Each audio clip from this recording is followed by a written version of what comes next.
Misrepresenting the land of opportunity, the inaccuracy of the current poverty measure. What is poverty? Poverty is a deprivation of capabilities resulting from inadequate financial means. A part of this equation comes low income, lack of capabilities, and inadequate basic resources. What are capabilities? Amartya Sen, famous Indian economist and philosopher, defines capabilities as a person's ability to do valuable acts or reach valuable states of being. Essentially, capabilities are a person's ability to do something or to be something. Take this example. If a person has food in their pantry, they have the capability to eat. A functioning is anything that you can actually complete or do. For example, since the person has access to the food, they have the ability to eat the food. However, they also have the ability to choose not to eat the food. This choice is what gives the person capability. Eating the food turns the capability into a functioning, which changes possibility into reality. Within capabilities, there are subsets as well. These are internal and combined capabilities, as well as central capabilities. Internal capabilities can be thought of as skills that one possesses, such as speaking.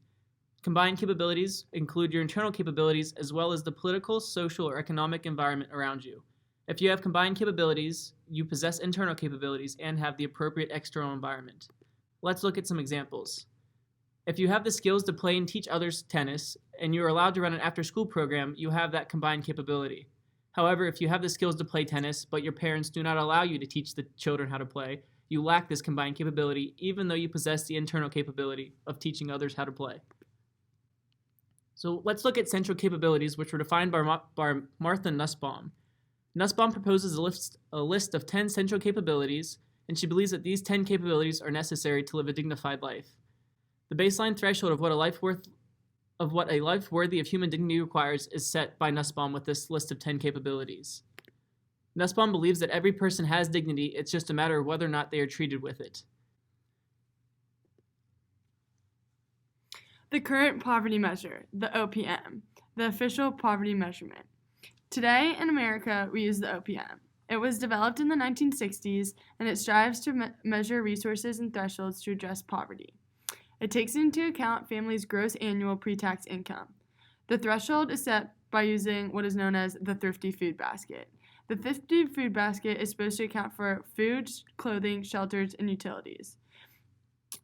When the OPM was created, it was estimated that families spend 1/3 of their total income on food, so that 1/3 was multiplied by 3 to account for the total cost of what was needed for a family to have adequate FCSUs. This was termed the thrifty food basket. The OPM is adjusted for family composition and inflation.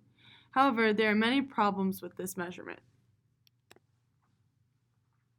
For starters, it doesn't take into account geographic differences. For example, it is more expensive to live in New York than in a rural suburb. Food will be more expensive, rent will be more expensive, and transportation will be more expensive. It neglects cohabiting couples. It just takes into account family relations. It is outdated. Nowadays, food is closer to 1/6 than 1/3 of income spending. It also doesn't add non-discretionary expenses. Non-discretionary expenses are things such as child care, transportation, or out-of-pocket medical expenses. You also don't know where people fall in relation to the poverty line. Some people may be lacking dollars, and others may be lacking thousands of dollars. It also doesn't add benefits. The OPM generally undercuts poverty measure in comparison to the SPM. There is an exception for people under the age of 18. This, however, is probably due to non-cash benefits such as SNAP. In 2008, the OPM said that there was 11.8% of Americans living in poverty. There is another way to measure poverty, though. The supplemental poverty measure, while currently measured, is not used to report the current poverty levels in the United States. The SPM takes into account in-kind benefits, non-discretionary expenses, and geographic region. In-kind benefits are assistance given to families in need for the specific area that they struggle to pay for. Some examples of in-kind benefits are SNAP and Low-Income Home Energy Assistance Program. The SPM also accounts for non-discretionary costs such as taxes, child care services, out-of-pocket medical expenses, and work-related expenses like transportation. It also takes into account geographic differences. To put this simply, the in-kind benefits are added while the non-discretionary costs are subtracted from a household's total income.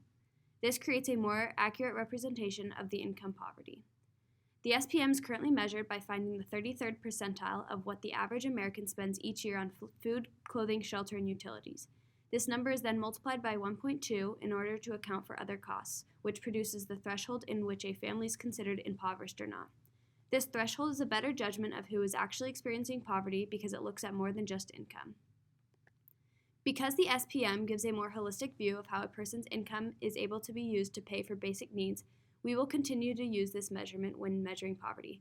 We think that it is vital to look at more than just income because other economic factors play a role in how families are able to spend their money and the things that they must give up due to financial struggles.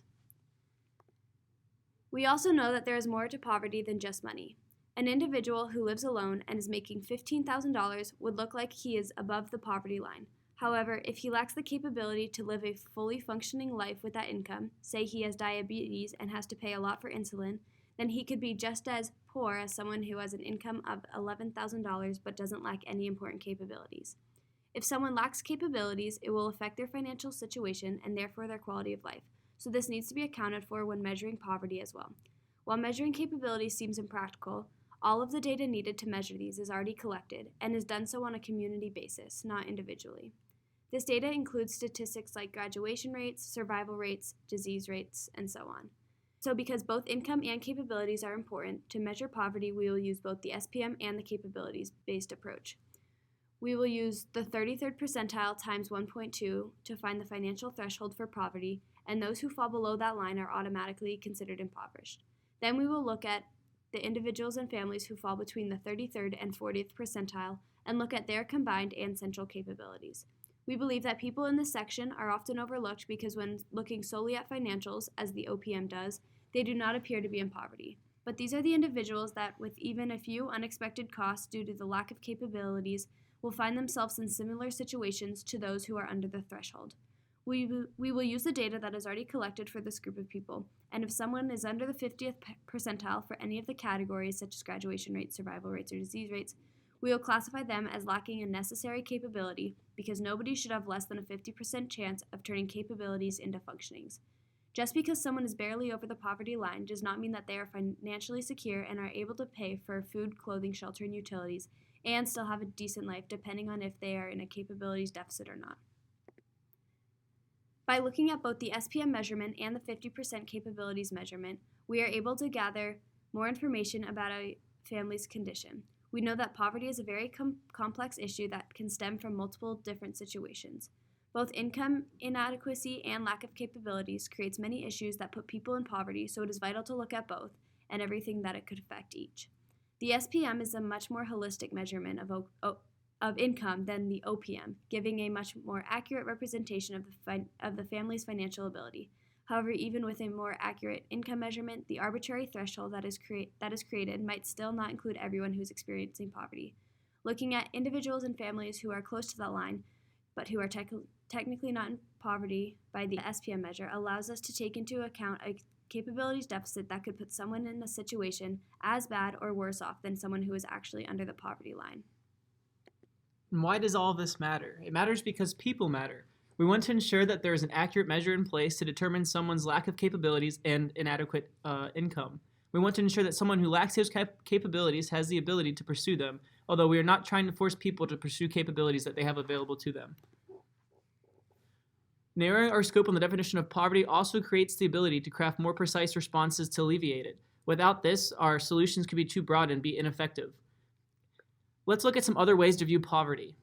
For example, a lack of basic needs and resources could define poverty, but one may argue that someone is in poverty if they have the monetary ability to purchase food, have the capability to go to the grocery store, but there is no grocery store that they can travel to. We view this as a problem, but not a problem of poverty. Another argument could be that someone is poor if they have capabilities, but insufficient income. Capabilities and income tend to have a relation between each other. More income can result in increased capabilities and vice versa. In this case, someone who has many capabilities likely has the ability to obtain more income. For example, someone who chooses to live in a monastery as a monk is not deprived of their capabilities. They do have inadequate income, especially according to our current measure, but they have chosen this lifestyle, therefore they are not poor. Another argument could be that someone is poor if they have sufficient income but lack capabilities. In a society where women are oppressed by the government, it would result in a lack of capabilities for every woman. Even if one of those women lived in a wealthy family, she would still lack any capabilities. And this is an issue that needs to be approached separately, and by doing so, it could be targeted more directly and solved more effectively. We have another argument brought up by Robert Rector, the Heritage Foundation's Senior Research Fellow. He published an article that brings to light an important issue about our current poverty measure. In this article, it is stated that there is a large misconception about what the conditions that impoverished families face. Rector argues that the common person thinks of homelessness and food insecurity when they think of someone who is poor. Rector argues that welfare spending should be cut and only allocated to the small amount of people in the groups who face homelessness and food insecurity, not those who have these common amenities. What this argument lacks is context. Most of these amenities come with rent, such as refrigerators, AC, and television. This view also assumes that people who are in poverty have always been in poverty, and it completely excludes those who could have just fallen on a difficult time. With knowledge, however, people can see these numbers and realize that amenities do not correlate well with poverty at all. Poverty is a deprivation of capabilities resulting from inadequate financial means, and it should be measured by the SPM and the 50% capabilities measurement to ensure that no one is overlooked.